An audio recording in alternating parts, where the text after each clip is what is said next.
Hi, welcome to A&B Jukebox Repair, your one-stop source for rowe jukebox repair service and replacement parts. We also want to welcome you to our new jukebox repair video series, You Can Do It. My name is Bruce Wentworth and I'll be your instructor today. Today's segment is going to be part 2 of, we're going to be replacing the Spragg wheel assembly, the Spragg wheel on the Spragg motor assembly.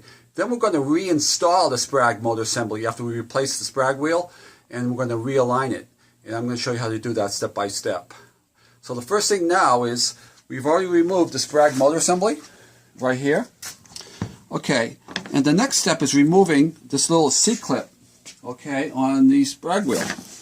And that's pretty easy. You just put a screwdriver in there and just pull out a little bit. There you go. Okay, this one here, somebody put grease on it, which they shouldn't have done. And you also see the worn teeth. I don't know if you can see the worn teeth. See all these worn teeth? A Spragg wheel is something you should replace every 3 to 5 years under normal use. If you use it every day, you might need to do it every couple of years. So this is the Spragg wheel. Also, the bushings get real hard and break. They start falling apart. When that happens, this wheel will cock itself like this. When it cocks itself, the detent lever here will not engage properly. So you can see this with a flashlight. If you go right over the mechanism and look down into it, you'll be able to see this wheel. This wheel meshes into a big metal gear. Okay, so we're going to discard this one here and put it over the side. I'm going to show you what a new Spragg wheel assembly looks like. I want you to keep in mind that we sell all these parts that I'm showing you now. We stock them and we sell them on a regular basis. So this is a new Spragg wheel assembly. If you look at the Spragg wheel, the gears, the teeth are real nice. There's no breaks or cracks or worn out teeth. This is a Spragg wheel hub. And these are new bushings. These are rubber. They're flexible. They're not hard as a rock. They haven't got binded. The first thing you want to do is install the bushings into the Spragg wheel. You want to take them one at a time. And these have a counter diameter. You snap one in. Then you would do the second one, like that. Then you're going to do the third one, like that. And then you do the last one. Okay, we've got all 4 bushings in. Now you're going to line this up with the Spragg hub. Okay, with the 4 little posts on the hub. You're going to line the post up, 2 of them up like that, and just push in. That's all there is to it. That's a brand new Spragg wheel. There's an old Spragg wheel with the worn teeth and bushings are starting to go. And here's a new one. Okay, now because this one had grease or something on it, I'm going to wipe it with a piece of paper towel. This is kind of messed. You don't really need to grease this, but somebody did on this one, so we're just going to clean it up a little bit. Okay, now that it's cleaned up, you see that you have a rectangle diameter here, then you have a straight hole. The hole's for the shaft. The rectangle, it's like a key. Keys onto this wheel. So we're going to line this up with the key. So there it goes. And it goes all the way down. And then you should see a little groove here for the C-clip. I'm going to put a new C-clip on right now. And we're going to lock that in right now. Just going to push it on with a little bit of a screwdriver to lock it in. There. That's it. That's all there is to it. Okay, when you assemble it, it's going to go in like this. Come on the right side into the left like that. Okay, before we install it, I just want to point something out. This is the other unit that's on the left side. Okay, mounted like this. This is your Spragg motor assembly. Okay, what's going to happen is when this slides in, okay, this is going to go line up where this is going to be like this. It's going to line up behind this post here with the slot, the elongated slot. So this stays in the front. The mag motor assembly will go behind it like that. So keep that in mind. Don't try to slide it in front or anything like that. We're going to go ahead and install this now. As you can see what I'm talking about, I'm going to lift it up a little bit so you can see what I'm talking about. Here's the cam motor assembly. Here's that piece that I was telling you about. So the mag motor assembly, the plate's going to go behind this one. So just remember that, okay? You don't try to put it in front. It's got to go all behind it, okay? So we're going to go slide it in now. Okay, just take your time. There's no worry about lining something up right now. You're just going to try to get it in there. And again, it just takes a little time. Just don't worry about it. Okay, let me just see here. I got to go down a little lower. I'm a little too high here. It's a little tricky. There it goes. Now we got it in there. Okay. Now you're going to get your screws. Okay. You got one here, 2, 3. So we got the 3 screws. Okay. And what you're doing, you're not going to tighten them all the way. You're just going to loosely put them in for right now. I'm going to get down on my knee here a little bit because I'm kind of tall. So basically, I don't know if you can see this or not, the way this lines up. I told you this has to go behind it. See, this plate goes behind it. Now you got room to slide it in. You slide it all the way in till you see that groove right there. The hole lines up with the elongated slot. Okay, as it does, you just start screwing it in.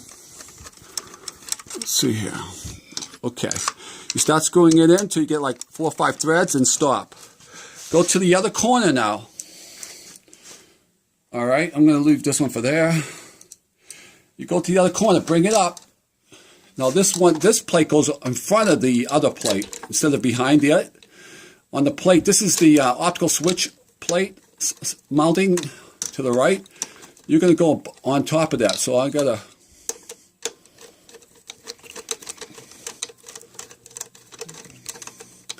Okay, so this is the optical switch plate. So this end of the bracket goes on top of this one. The other end goes behind the cam motor bracket. Okay, so now we got those 2 on. So last one is this one. So you're going to go through the elongated slot down here, and you're going to go into the hole.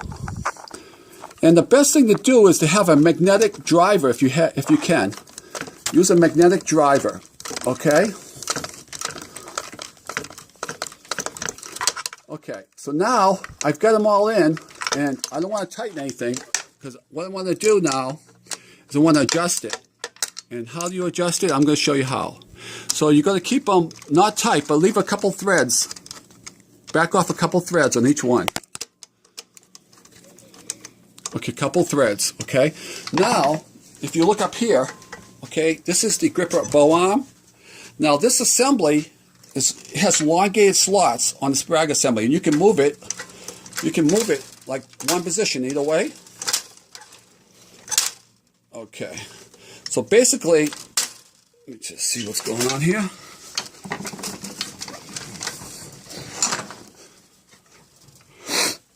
Okay, the gripper arm's not in the proper position, so let me just get this in the proper position for a second. I'm going to bring it back up. There we go. It comes off. This cam switch here has to be on the inside switch all the way at this highest point. Now we can adjust this. We can move it. I'll just show you. See how I can move it? Move it one position either way. So what you want to do is bring the grip arm so it's right over the center position, the very center point, and the grip arm's right over the record. So you got it right over there. So now we're going to tighten it. I'm going to tighten the top left hand screw first. And I'm going to tighten the right hand top screw. And I'm going to tighten the center one on the bottom, left hand side. Okay. That's it. That's all there is to it. We're going to put back on the mech board now.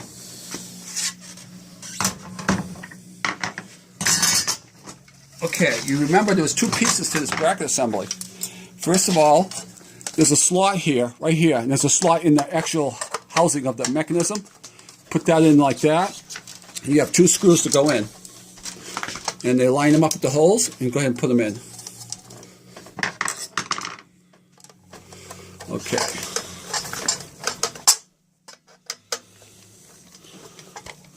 Let me just see something here. Okay, here's the next one. To the bracket there. I'm just going to put one on this one because there's no need to have 2 screws. This ain't going anywhere. It's stationary. It's not moving. It's not a moving part. Okay, we're going to go ahead and put the mech board on, and the mech board has a pointing bottom part here with a spot, and it has to slide up into the slot. There's a slot on this bracket. So once you get it in there, you can go ahead and bring the top part up. There's only one screw that holds this on, because it's locked into the slot on the bottom, in the bottom left-hand corner. There's two types of frames on metal plates. This is the earlier one. There's one that has a center screw. It's a little easier to put on. But this one here,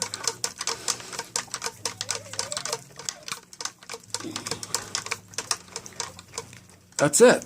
Okay? You know, we put in the plugs. This one here is your turntable motor. Your optical switch goes over here. And this one here is just a counter. We can leave it off, but we're going to put this on too. This one has to slide behind the bracket here and comes over. Okay, and then it comes around. Let me just, this one's a little bit of a pain, but okay, comes around like this and plugs right into here, the counter. Okay, then you have your, these are different size plugs. So you have the P207 and the P206. That's it. We got it in. You want to go test it? Okay, let's go bring it over and test it.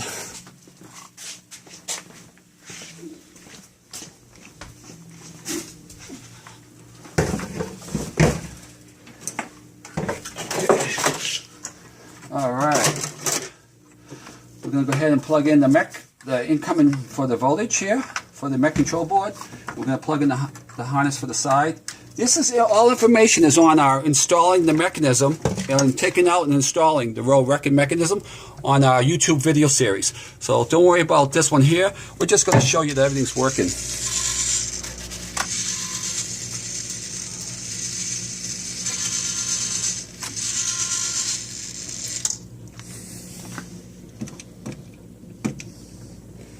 Let's just see here.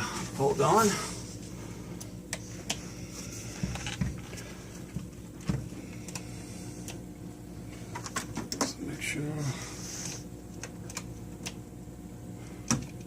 Okay, we're going to stop right now because this mech board here, one mech board has an issue, but the Spragg wheels are replaced. Everything spins, as you can see.